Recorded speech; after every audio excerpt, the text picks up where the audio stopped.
Buenos días, consultita. ¿Pueden escucharme y ver las diapositivas? Buenos días. Sí, doctor. Sí, gracias. Muy bien, entonces arrancamos.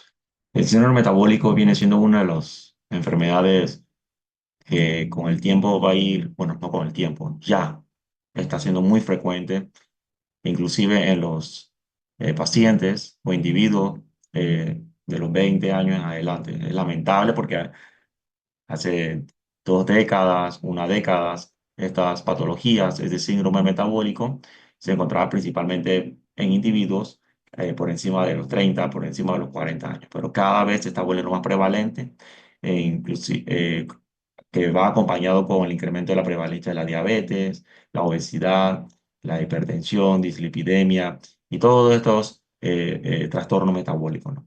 Entonces, el síndrome metabólico representa una conglomeración de diferentes anormalidades o trastornos metabólicos y que en conjunto o de manera individual ellos incrementan el riesgo de enfermedad cardiovascular. Recordemos que las enfermedades cardiovasculares incluyen la infarto agudo de miocardio, enfermedad cerebrovascular, enfermedad arterial periférica. Entonces, tienen un denominador común que ya desde los años 80 se describía un síndrome que se asociaba principalmente a la resistencia a la insulina y diferentes factores de riesgo vascular, ¿no? Como la hipertensión, dislipidemia, diabetes tipo 2 y todos ellos en conjunto o en manera individual incrementaba el riesgo cardiovascular. Eso ya desde los años 80 y que se han denominado diferentes nombres como síndrome plurimetabólico, como síndrome dismetabólico, también llamado el síndrome X, síndrome de resistencia a la insulina, pero de manera principal se conoce como síndrome metabólico. Entonces, el conocimiento de este síndrome es una herramienta que nos va a permitir caracterizar, detectar, incrementar la conciencia de los pacientes de que, bueno, estamos en un riesgo de incremento de estas complicaciones y que debe llevar intervenciones, ¿no? Y las intervenciones son tres principales. Una es fármaco, la segunda es la dieta, que es la parte más difícil realmente, aprender a comer lo más difícil, y el tercero es el ejercicio, ¿no? Entonces aquí vemos en la gráfica, en el eje de la X, la edad, los diferentes grupos etarios, y en el eje de la Y, la ordenada, viene siendo la prevalencia. Y cada una de las barras vemos que es en hombre y mujer por los colores, ¿no? Entonces, a medida que va aumentando la edad, de los 40 principalmente, la prevalencia va de unos 30%, luego va a los 50 al 40%, y ya después de los 60 años básicamente la mitad, ¿no? Casi la mitad, tanto en hombres o mujeres, presentan el síndrome metabólico. ¿Qué está pasando en los últimos años ante la pandemia global? Que existe la obesidad en los años, en las edades más tempranas. Bueno, la prevalencia entre los 20 a 30 años se ha incrementado más o menos, se ha duplicado por lo menos. Y esto obviamente es preocupante porque no solamente es decir que, bueno, hay mayor prevalencia de síndrome metabólico, sino que se va a observar mayores complicaciones asociadas a esta. Esto sobrecarga el sistema sanitario público o privado. Esto disminuye la calidad de vida de los mismos pacientes, disminuye la calidad de los familiares que los rodean. Entonces, eh, cualquier estudiante que esté escuchando la clase, por ejemplo, que tenga un perímetro abdominal, hombre, más de 102 o una mujer más de 88 centímetros, bueno, lo más probable es que este paciente, este individuo, tenga un incremento de depósito de grasa en el hígado. Y ese depósito de grasa en el hígado suena simple, o sea, el hígado graso, pero tiene implicaciones profundas. Y una de ellas es la resistencia a la insulina. La resistencia a la insulina es una situación clínica donde el cuerpo produce más insulina para mantener, entre comillas, la glucosa dentro del rango. Entonces es frecuente decir que, bueno, si yo no veo que mi glucosa tenga negrita, flechita o asterisco en el laboratorio, yo estoy bien. Eso no es así. Los laboratorios, aunque no tengan flechita, negrita o asterisco, no necesariamente quiere decir que están bien. Uno, dos, muchas veces esos rangos de los laboratorios inclusive están errados. Por lo tanto, es importante evaluar los parámetros bioquímicos junto con la clínica.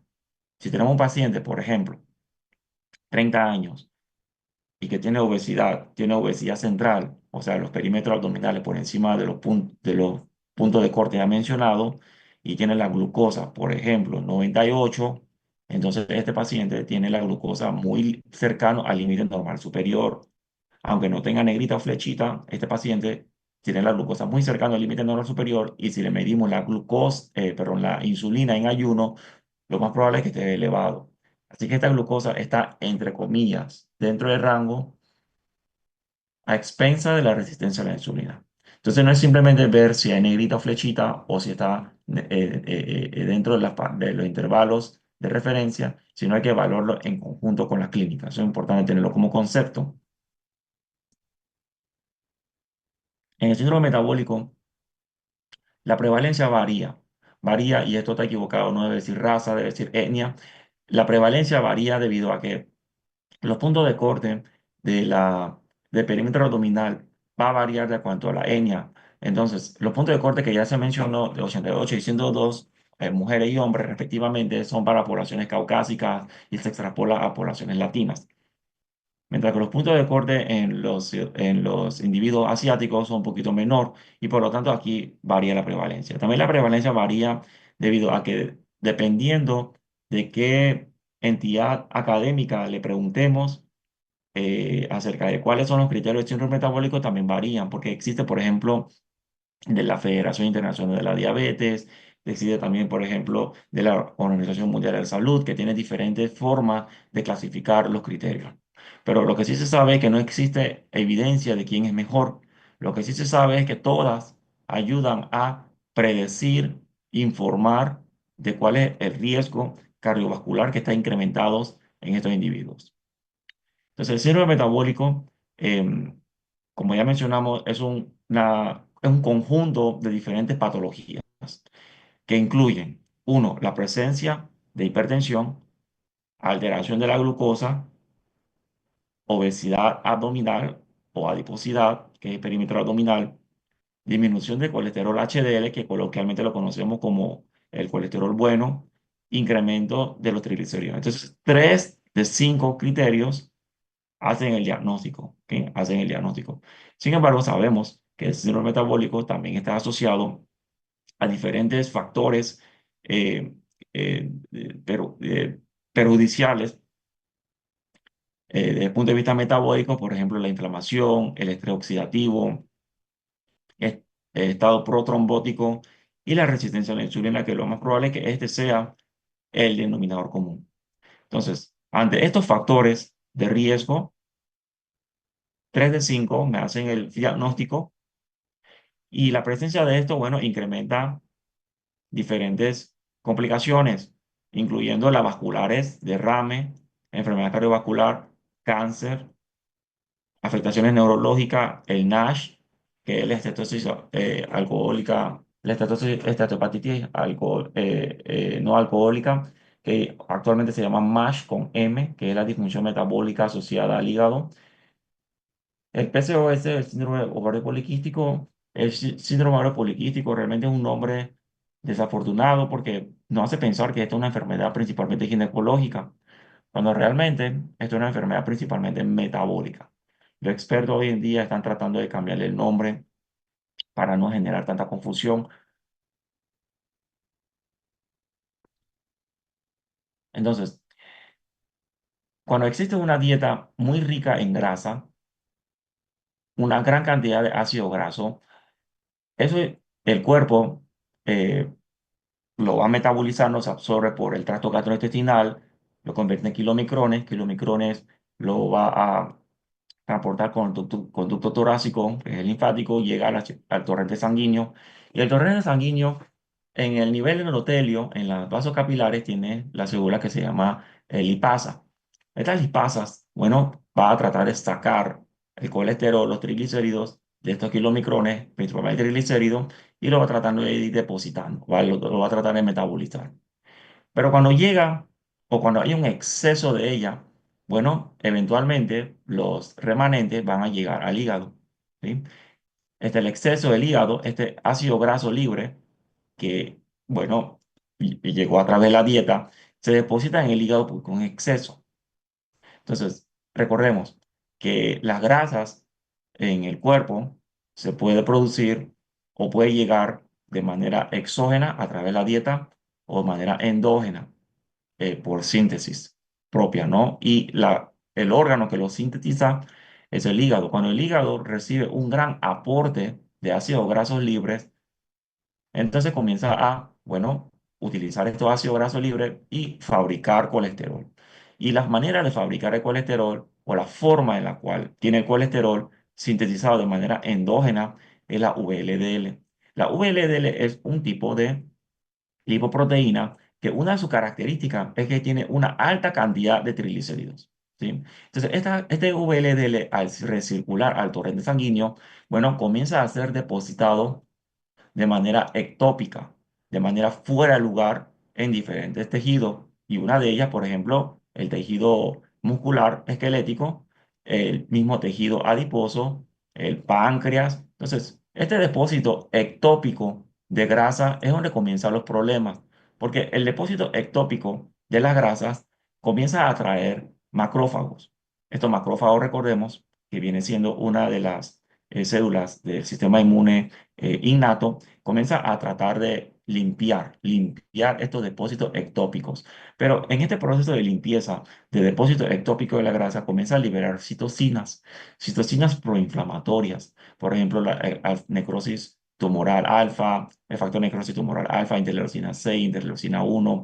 eh, entonces, comienza a liberar estas citocinas proinflamatorias, donde va a atraer más o incrementar más las cascadas inflamatorias, que es lo que vimos, por ejemplo, aquí la inflamación, estrés oxidativo, y que estas citocinas proinflamatorias también incrementan el estado protrombótico de los pacientes, ¿no? Entonces, esto viene siendo un factor redundante, un círculo vicioso por el depósito ectópico de la grasa, los macrófagos tratando de limpiarlas y produciendo citocinas proinflamatorias y que en conjunto ellos, bueno, incrementan el estado protrombótico, incrementa el estrés oxidativo y el resultado neto eventual va a ser incremento de las complicaciones cardiovasculares, incremento de los procesos neoplásicos.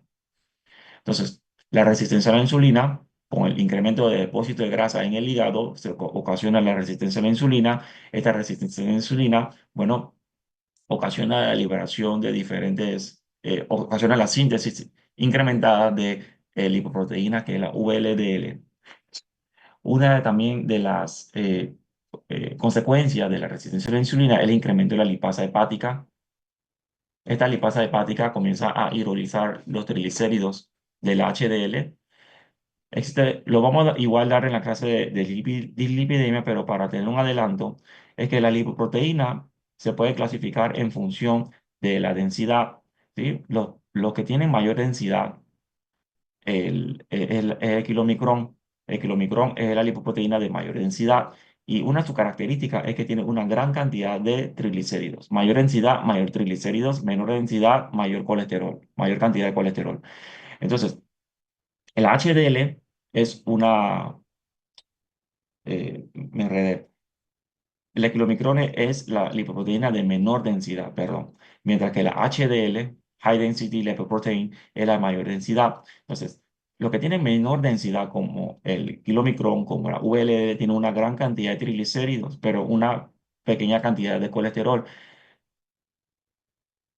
mientras que la HDL, que es de gran alta densidad, tiene poca cantidad de triglicéridos. Entonces, ante la resistencia a la insulina, esta lipasa hepática extrae el poco o la poca cantidad de triglicéridos que tiene esta HDL. Esta HDL, recordemos que coloquialmente se conoce como colesterol bueno, es la que realiza el transporte reverso de colesterol, es decir, yo devuelvo el colesterol depositado de manera ectópica en el tejido periférico hacia el hígado. Entonces ellas actúan como unos barredores, comienzan a barrer. Entonces, si yo comienzo a hidrolizar los triglicéridos que contiene esta HDL va a ser mucho más pequeña. Y esta HDL va a lograr o se va a filtrar con más facilidad a nivel renal, resultando en la menor cantidad de este colesterol bueno. ¿Sí? Entonces, cada lipoproteína, HDL, LDL, VLDL o kilomicrones, tienen diferentes apoproteínas, que es una partícula que se deposita en la superficie de estas lipoproteínas.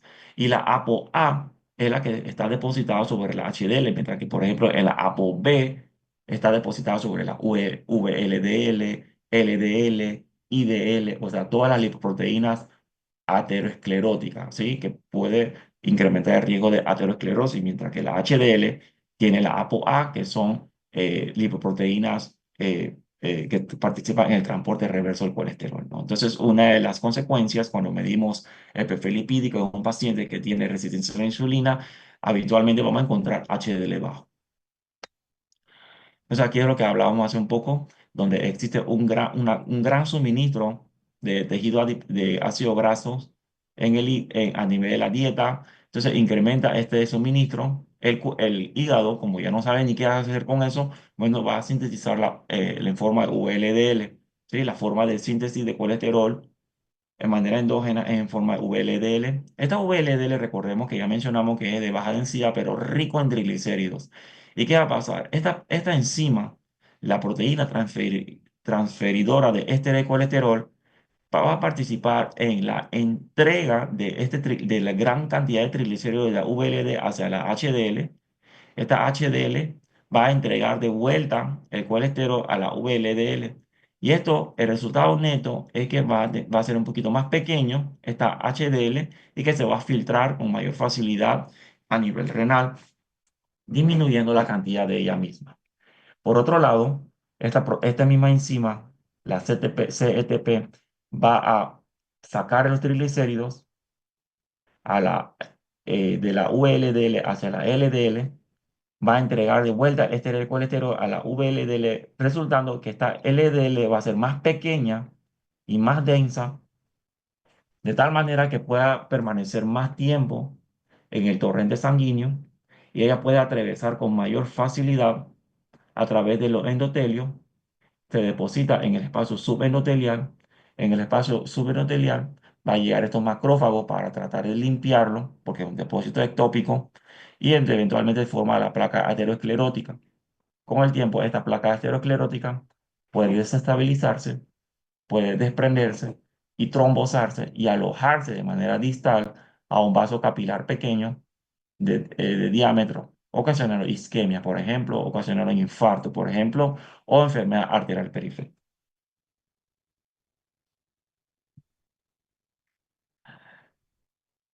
Bueno, en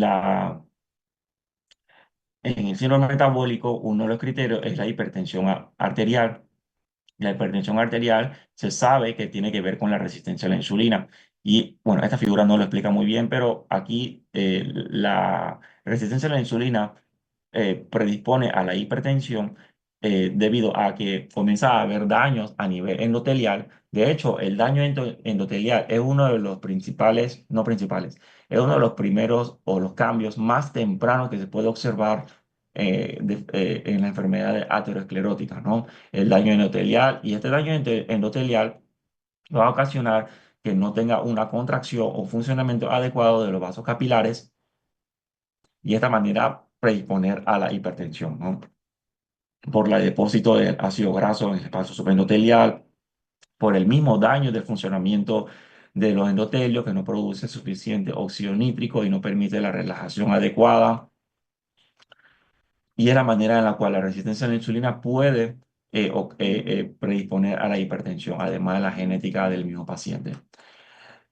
La obesidad abdominal es la que tiene mayor correlación del factor de riesgo en el síndrome metabólico en lugar de el índice de la masa corporal.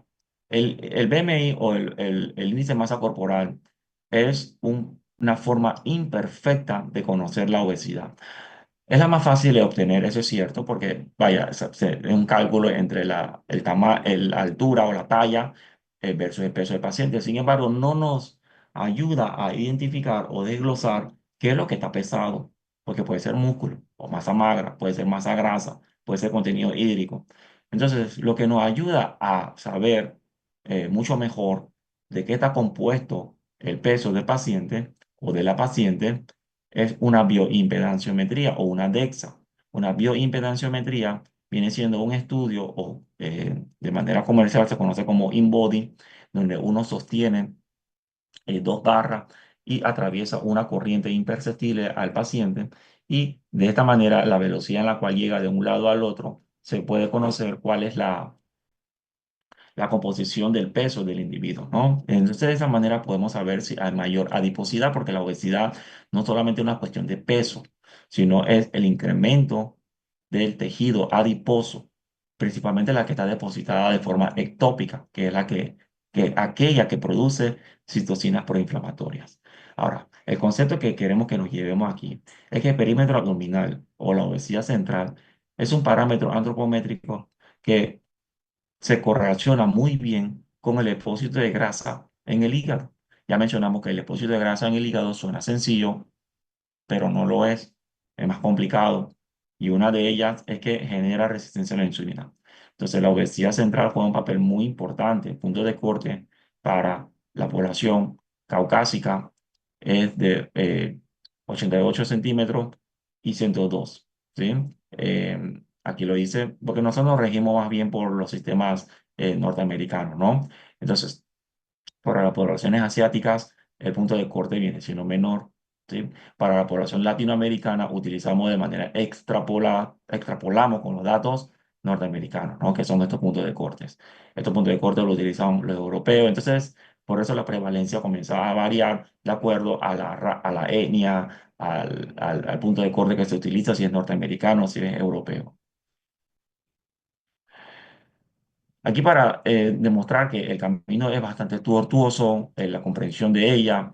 Entonces, una de las formas de tener el concepto de esta enfermedad es que existe un aporte porque existen dos determinantes principales. El factor genético, si tengo papá, mamá, hermanos, hijos, que son equipo pesado, yo voy a heredar esos genes y voy a tener mayor predisposición a tener obesidad. Y el otro factor determinante es el factor medioambiental, el estrés, jornadas laborales largas, sedentarismo, falta de actividad física, falta de ejercicio, dieta inadecuada. Entonces, la dieta inadecuada con mucha frecuencia va a suministrar un gran aporte de ácidos grasos.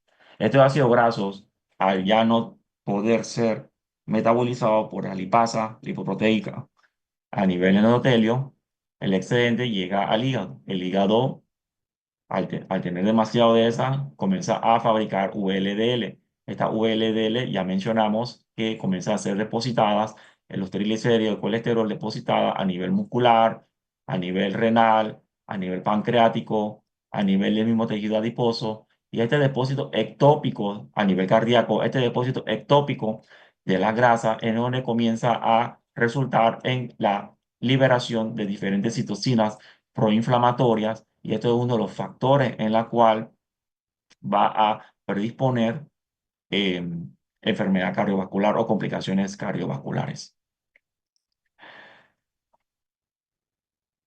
Normalmente, el tejido adiposo debe estar a nivel subcutáneo, ¿sí? El tejido adiposo cuando está a nivel subcutáneo es el tejido adiposo que está feliz. Ese tejido adiposo que está feliz, que está saludable, no genera, no produce citocinas proinflamatorias, no atrae macrófagos.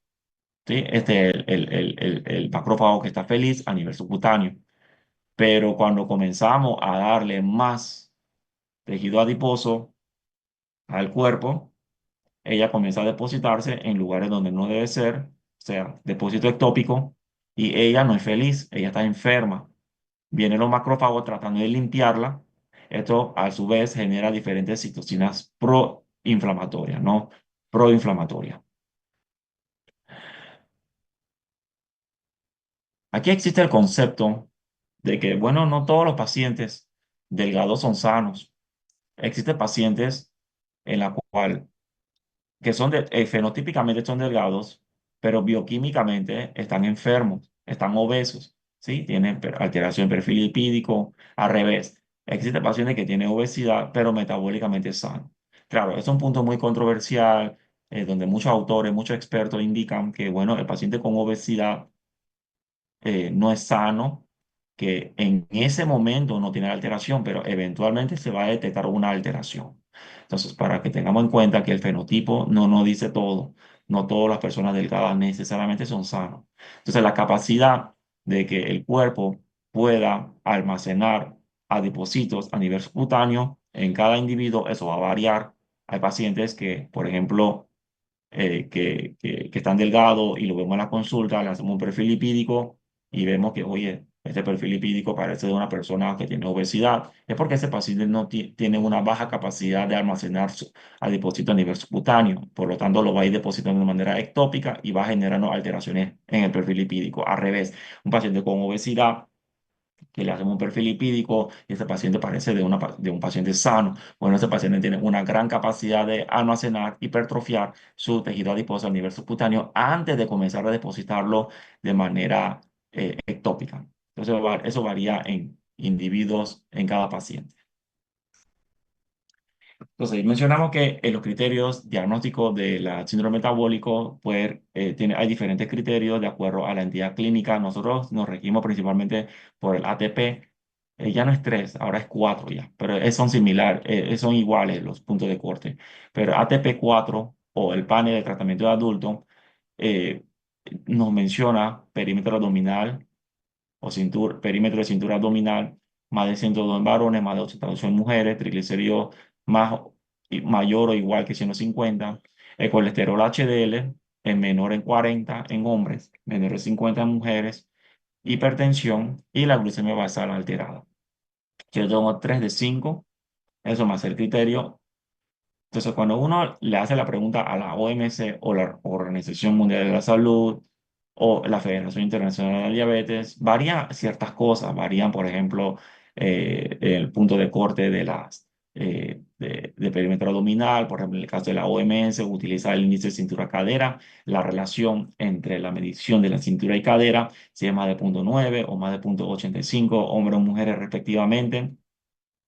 Aquí utiliza índice de masa corporal, aunque ya sabemos hoy en día que el índice de masa corporal es una medición imperfecta acerca de la obesidad del paciente, nos sirve más como un dato epidemiológico, un dato poblacional más que individual.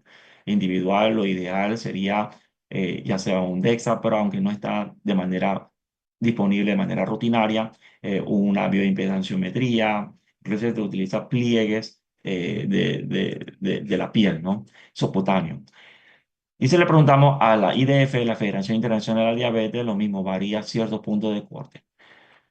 Lo que hay una gran, eso es lo mismo, existe una gran heterogeneidad donde no hay un acuerdo universal, ¿no? No hay un acuerdo universal. Los estudios que utilizan los criterios de síndrome metabólico tienen que regirse por alguno de ellos, pero la gran mayoría utiliza la ATP 4. Ya mencionamos, ¿no? No existe evidencia de quién es mejor que quién. Los criterios varían levemente. Algunas enfermedades que pueden coexistir con el síndrome metabólico incluye las enfermedades cardiovasculares, la estatosis hepática no alcohólica, hoy en día se llama el MASH, la disfunción metabólica o estatohepatitis asociada a disfunción metabólica, el síndrome de ovario poliquístico, que ya mencionaba, es una enfermedad principalmente metabólica, y la apnea obstructiva del sueño. Dos factores determinantes en un paciente que va a presentar enfermedad cardiovascular, una la genética, por eso el antecedente heredofamiliar juega un papel importante a la hora de hacer el interrogatorio a estos pacientes, porque si yo tengo papá, mamá que tenga diabetes, hipertensión, dislipidemia, obesidad o que haya una muerte prematura por causa cardiovascular, yo tengo una predisposición genética. Y entonces el segundo factor son los factores medioambientales, que ahí se va desglosando, por ejemplo, el estilo de vida, cómo está la dieta, cómo está el estrés. Entonces es una combinación de todo. Entonces, la parte genética, uno de los principales determinantes, determina, vale la redundancia, de qué tanto puede hipertrofiarse, qué tanto yo puedo almacenar el tejido adiposo a nivel subcutáneo. Si el paciente tiene una menor capacidad de hipertrofiar su tejido adiposo a nivel subcutáneo, bueno, el tejido adiposo en exceso que yo vaya a aportar en la dieta se va a comenzar a depositar en diferentes tejidos y esto lo conocemos como tejido ectópico. Este depósito ectópico, ahí es donde comienzan los problemas, donde va a generar diferentes citocinas proinflamatorias. Citocinas proinflamatorias comienza a predisponer inflamación, estrés oxidativo, y de esta manera eventualmente con los años va a complicar o generar complicaciones cardiovasculares. Si este paciente de manera concomitante también presenta hipertensión, también presenta la dislipidemia, que ya mencionamos que es la forma, el perfil lipídico clásico de un paciente con síndrome metabólico, es el triglicérido elevado, HDL bajo, y la LDL normal, entre comillas, normal o normal alto. ¿Sí? Ese es el perfil lipídico habitual que se va a encontrar. El depósito incrementado de la grasa en el hígado, ya mencionamos, genera resistencia a la insulina. Sin embargo, también puede generar alteraciones de las transaminasas. Por lo tanto, solamente uno de cada 5 pacientes que presenta estetosis hepática no alcohólica o esteatopatitis, ella va a generar incremento de la transaminasa ALT, AST. Por lo tanto, un paciente que no tenga elevaciones de estas, no necesariamente lo tenga normal. Por lo tanto, el parámetro antropométrico nos ayuda mucho, ¿sí? El perímetro abdominal incrementado es un surrogado que nos ayuda a, bueno, orientarnos de que este paciente probablemente tenga hígado graso, ¿sí? Si tiene acantosis nigricans, si tengo papá que tenga obesidad, papá que tenga obesidad y sedentario, como casi todos los que estamos aquí en la audiencia, entonces este paciente probablemente tenga hígado graso. Eso es muy importante tenerlo en cuenta. El síndrome ovario poliquístico mencionamos que es una enfermedad principalmente metabólica y una de las características, bueno, los criterios diagnósticos sepamos que son 2 de 3, que tenga, bueno, ya sea hiperandrogenismo clínico o bioquímico, que tenga amenorrea u oligomenorrea y que tenga quiste en el ovario, más de 20 quistes y o que tenga hormona antimülleriana incrementada. 2 de 3 criterios. Sin embargo, la guía de hoy que salió en 2023 nos dice que el síndrome metabólico en las mujeres es una enfermedad muy frecuente en las mujeres en edad fértil, hasta un 10% inclusive, sin importar la etnia. Y estas mujeres siempre hay que recalcar que está incrementado el riesgo metabólico, debido a que una de las principales características que tiene este paciente es la resistencia a la insulina. Y mencionamos que la resistencia a la insulina es un denominador común, es el denominador común del síndrome metabólico. Esta resistencia a la insulina, o mejor dicho, los receptores de la insulina, no solamente están en el tejido muscular, tejido adiposo, en el páncreas, sino también están en el tejido ovárico. En el tejido ovárico que contiene insulina, y por ser resistente en diferentes tejidos, comienza a actuar en los receptores de la insulina que está en los ovarios. Y estos, como resultado neto, incrementa o contribuye al incremento de andrógenos, hormonas masculinas. Por lo tanto, estas mujeres cursan o podrían cursar con hiperandrogenismo bioquímico. Es importante tener el concepto de que las mujeres con síndrome ovario poliquístico y que no tengan hiperandrogenismo bioquímico, no necesariamente no van a tener hiperandrogenismo clínico. ¿Sí? Bioquímico, la parte de laboratorio clínico, lo que tú ves en la paciente. Porque la mujer con o sin síndrome ovario poliquístico puede tener diferente sensibilidad a los andrógenos. De tal manera, aunque no refleje exceso de andrógenos a nivel bioquímico, no necesariamente no lo va a manifestar o no desde el punto de vista bioquímico, desde el punto de vista clínico, perdón. La apnea obstructiva del sueño, cuando existe ya hipertrofia de los músculos del tejido blando a nivel del tracto respiratorio, y este individuo al acostarse oblitera el, el, las vías aéreas, especialmente durante el sueño, donde este paciente puede tener apnea y que despierta, bueno, con sueño residual, está muy cansado a lo largo del día.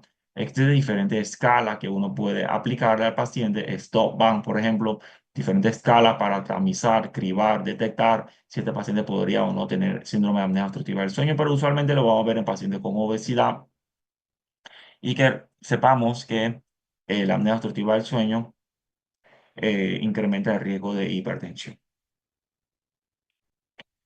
Y bueno, el tratamiento va dirigido a los diferentes criterios del síndrome metabólico que se categoriza en tres. O sea, el tratamiento se categoriza en tres partes. Una es fármaco, la otra es la dieta, que ya mencionamos que es la parte más difícil, y la tercera es ejercicio, ¿sí? Entonces, en la obesidad, recordemos que ya lo mencionaremos en la clase de obesidad, que no es una cuestión de estética, una cuestión de si me queda la ropa o no, es una enfermedad. La obesidad es una enfermedad crónica, así como la hipertensión, así como el hipotiroidismo, así como la diabetes. Es una enfermedad crónica que parte de su tratamiento incluye los fármacos y los fármacos se trata o se utiliza de manera prolongada. No es antibiótico, no es analgésico, no es que, bueno, ya alcancé mi peso adecuado, lo suspendo. No, el paciente recae.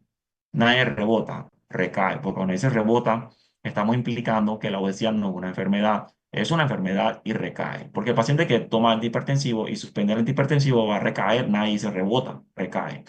Aquí la glucosa en ayunas, si es prediabetes o diabetes, entonces el tratamiento acorde, hipertensión, dislipidemia. eh, el tabaquismo, obviamente, siempre hay que tratar de disuadir al paciente, dejar de fumar, pero siempre es disuasión, disuasión, no es imponer. El tiempo en el cual el médico manda, el paciente obedece, realmente ese tiempo ya no está. Aquí hay que tomar decisiones consensuadas. Nuestro trabajo como clínico es ofrecerle recomendaciones a los pacientes con rigor científico. Al final, el que o la que toma la decisión es el paciente, pero que sea una decisión consensuada o informada, mejor dicho. ¿Ok? eh, de lipidemia y el estado protrombótico, bueno, tiene sus tratamientos pertinentes. Muy bien, con esto terminamos. ¿Alguien tiene alguna pregunta, alguna duda?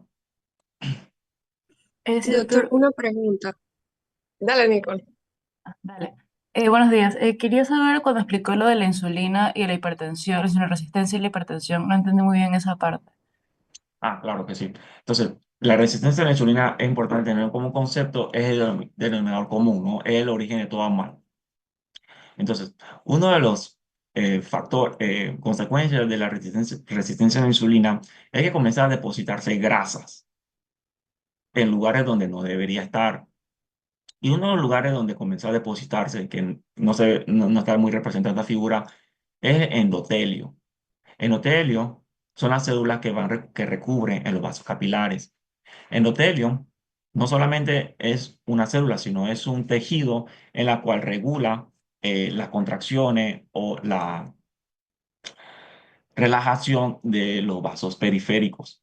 Entonces, si yo comienzo a tener depósitos de tejido graso en ella, comienzo a afectar la función de los endotelios y por lo tanto, por lo que quiero decir, comenzar a afectar la relajación y la contracción de ella. ¿Sí? La hipertensión es ocasionada por diferentes causas. En medicina es importante tener el concepto de que una consecuencia está contribuida por muchas causas. Es muy difícil, bueno, nosotros como endocrino o reumatólogo o otras especialidades nos gusta buscar la explicación, pero tener concepto de que hay muchas causas que contribuyen a una consecuencia. Y una de las causas que contribuye a esta consecuencia, en este ejemplo específico, consecuencia sería hipertensión y una de las causas sería el depósito de grasa en el endotelio.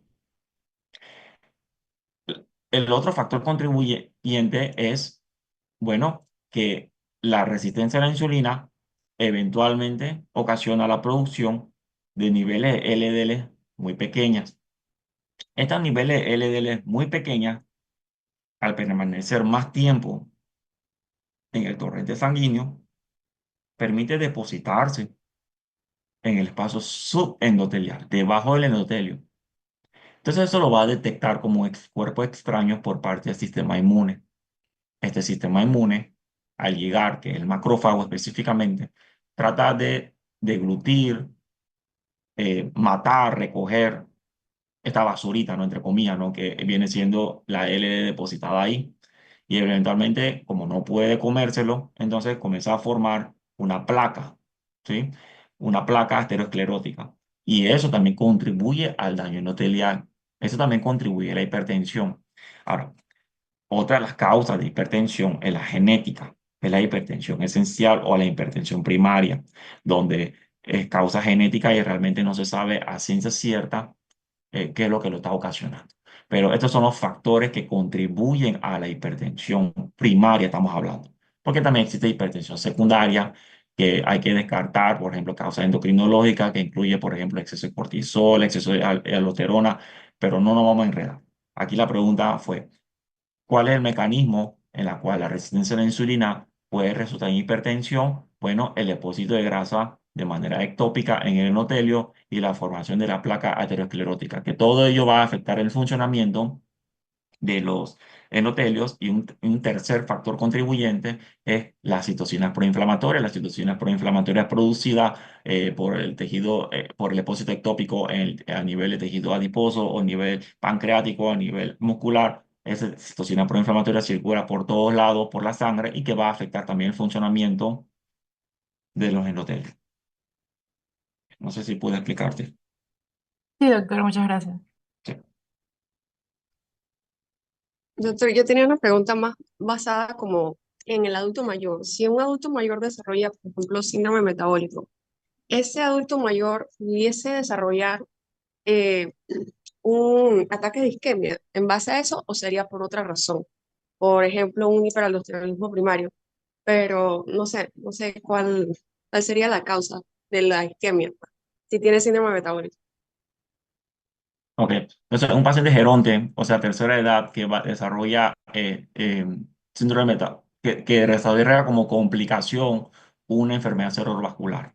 Entonces, es importante tener como concepto, ya nos salimos de la clase ahora, nos salimos del tema un poquito.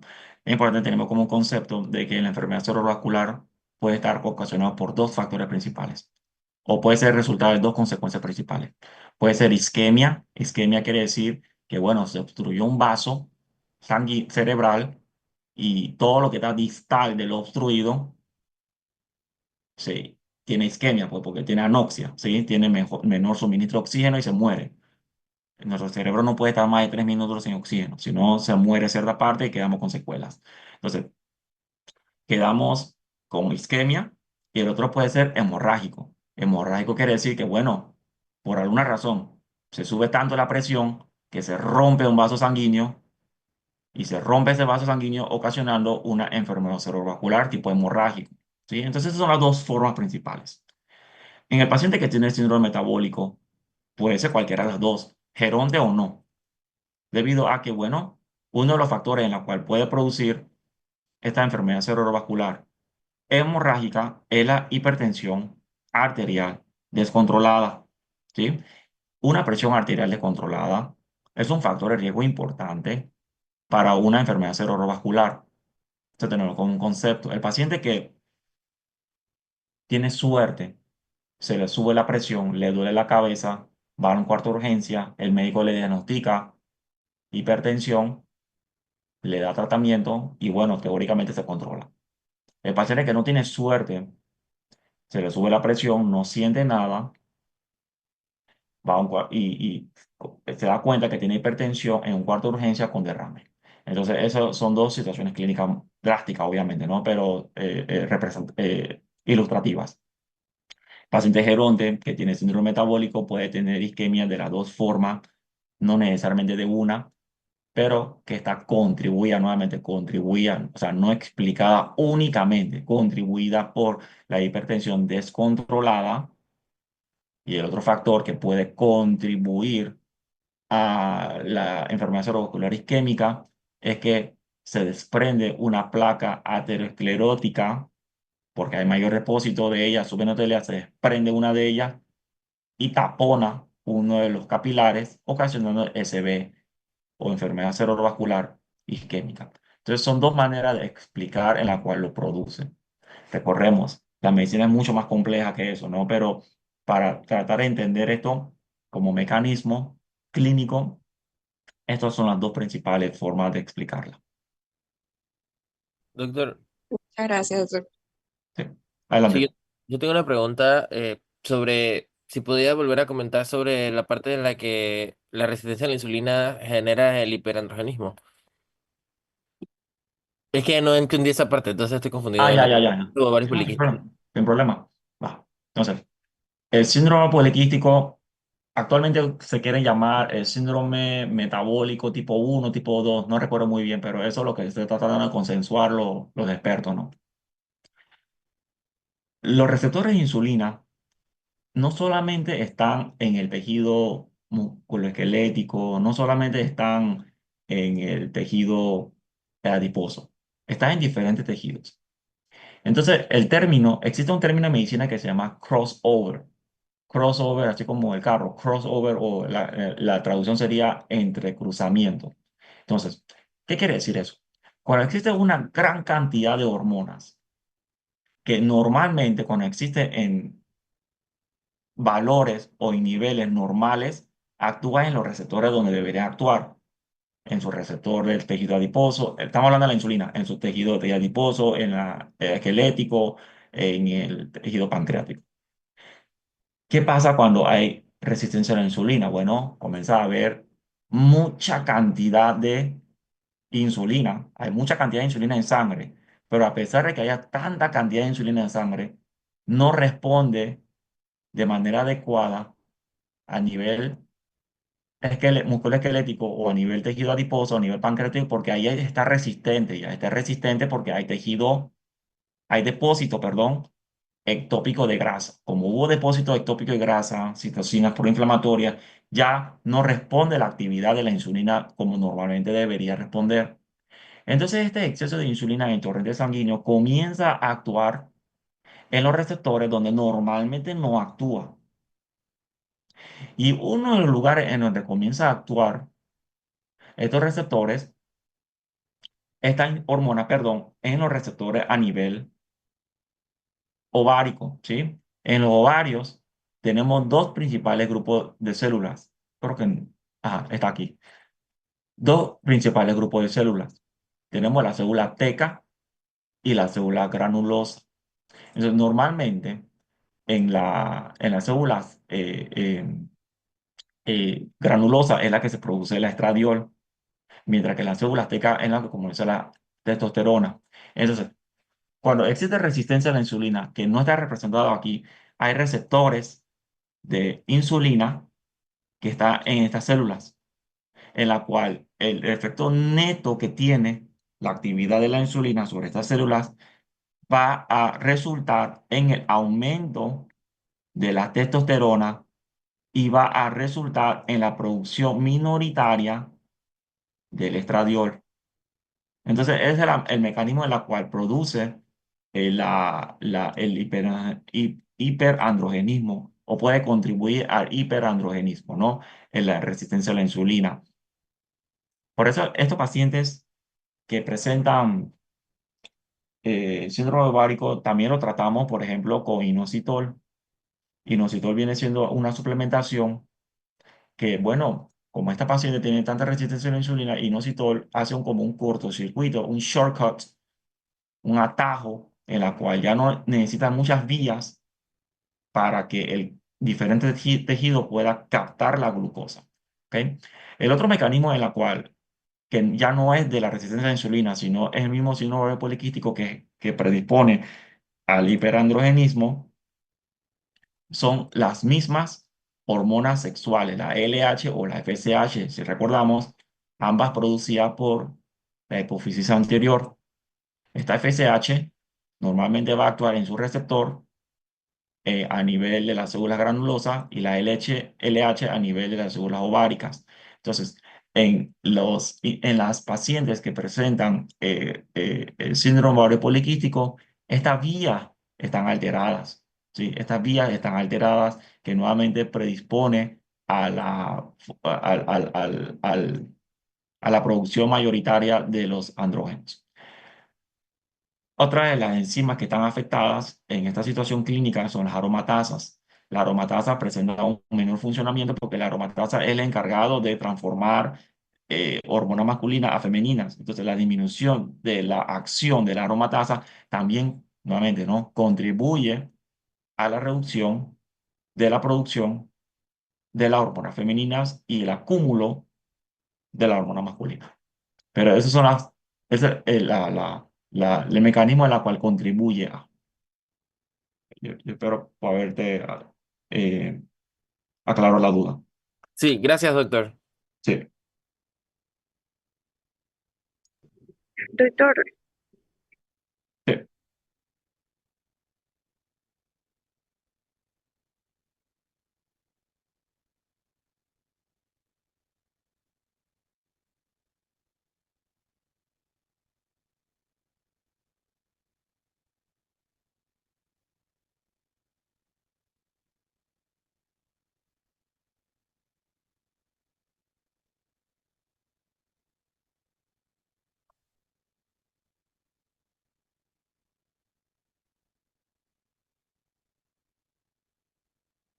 Sí, entonces, lo que sabemos es que, bueno, existen guías de manejos de pacientes con síndrome metabólico, diabetes, hipertensión.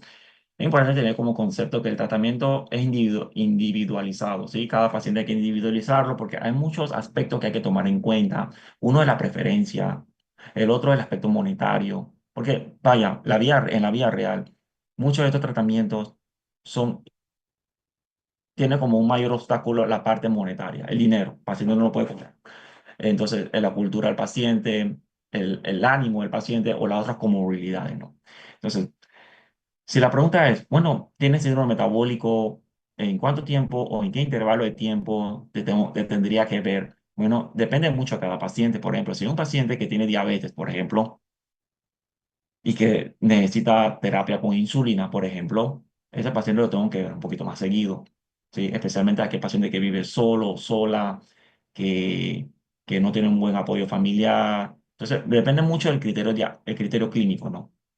Pero por regla general, en aquel paciente que se basa nada más en toma de medicamentos orales, que teóricamente, ¿no? Teóricamente hace ejercicio y que teóricamente va a acudir a un nutricionista, o le hace caso al nutricionista, podemos verlo cada 3 a 4 meses, 3 a 4 meses. Este sería el tiempo en general que estamos hablando.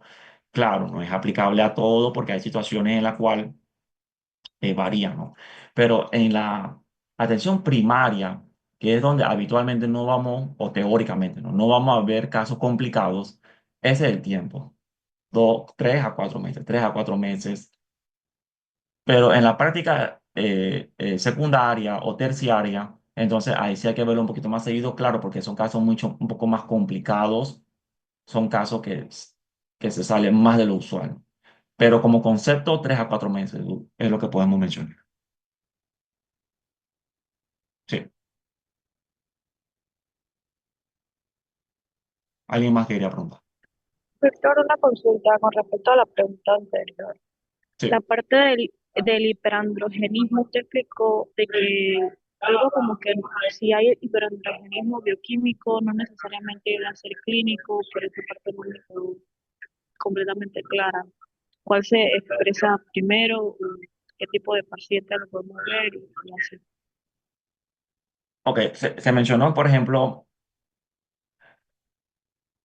tenemos una mujer, por ejemplo, vamos a poner un caso clínico. Una mujer de 32 años acude a la consulta, no menstruó hace 5 meses, se le hizo prueba de embarazo, no está embarazada, tiene obesidad, tiene acantosis nigricans, tiene hirsutismo. El hirsutismo, recordemos, no es que me crezca vello en los brazos. Muchas mujeres tienen crecimiento de vello de brazos y eso no es hirsutismo, eso es una variabilidad biológica. Nuestro trabajo como clínico es discernir lo patológico versus variabilidad biológica. Hirsutismo es el crecimiento de vello en zonas sensibles a andrógenos, ya sea en el mentón, aquí abajo, ¿sí? Entonces, esta paciente que tiene hirsutismo, y la vamos a abordar desde el punto de vista bioquímico, es decir, yo lo voy a medir las hormonas, y yo veo, por ejemplo, que desde el punto de vista testosterona, androstenediona, dehidroepiandrosterona, que son parámetros bioquímicos que nos dice cómo está el estado androgénico en esta paciente, puede estar normal. Y entonces, ¿cómo te explica que desde el punto de vista bioquímico esté normal, pero tú estás viendo que la paciente tiene hirsutismo? Bueno, una manera de explicarla es que cada paciente va a tener diferente grado de sensibilidad ante la hormona masculina. Es decir, esta paciente A, María, tiene hirsutismo, pero desde el punto de vista bioquímico no se ve nada. Bueno, esta paciente lo más probable es que esté más sensible. O tiene otro parámetro bioquímico androgénico que no sabemos, que no lo conocemos en la práctica clínica rutinaria, pero que esté ocasionando el hirsutismo. Paciente Teresa no tiene hirsutismo, pero tiene hiperandrogenismo bioquímico. Yo le medí la testosterona, le medí la DEAS, le medí la androstenediona y está incrementado. Y pero no tiene hirsutismo. Entonces, bueno, Teresa tiene menor sensibilidad, menor umbral al androgenismo. Entonces, ¿cómo explicamos eso? Bueno, tiene menor sensibilidad. Por eso los criterios diagnósticos del síndrome poliquístico nos habla de hiperandrogenismo y o clínico, pero hiperandrogenismo clínico y o bioquímico. Es decir, no tiene que ser las dos, puede ser una de las dos, porque no siempre se va a correlacionar. Porque una cosa es paciente, otra cosa es laboratorios. Nosotros vemos pacientes, obviamente. Siempre es la historia clínica y el examen físico. Laboratorio puede decir MISA. Laboratorio es para confirmarlo. Así como el hipotiroidismo, el diagnóstico es clínico. El laboratorio me ayuda a confirmarlo. ¿Sí? Entonces, aquí es lo mismo. No siempre se va a correlacionar el hirsutismo, hiperandrogenismo clínico bioquímico, debido a que cada mujer tiene diferente sensibilidad. Ok, no sé si puede responderte bien la pregunta o... Sí, doctor, muchas gracias.